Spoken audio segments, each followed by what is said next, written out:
वक्रतुंड महाकाय सूर्यकोटी समप्रभ निर्विघ्नं कुरु मे देव सर्वकार्येषु सर्वदा। या ठिकाणी पारंपरिक परंतु रोबोटिक्सच्या सहाय्याने आम्ही बुद्धिदेवताची अर्थात श्री गणेशाची पूजा करत आहोत। त्यानंतर येथे AI कोडिंगच्या सहाय्याने कॉर्की रोबोटवर गणपती बाप्पा मोरया असा डिस्प्ले तयार केलेला आहे। गणपती बाप्पा मोरया, मंगल मूर्ती मोरया। त्यानंतर इथे AI कोडिंगच्या सहाय्याने क्यूबोर्ड रोबोट तयार केलेला आहे।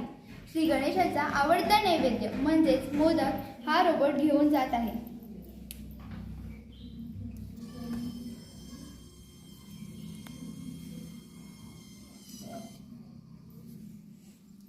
त्यानंतर इथे रोबोटिक्स गाडी आणि रोबोटिक्स क्रेन तयार केलेली आहे। रोबोटिक्स क्रेन आता पूजा करणार आहे। सुखकर्ता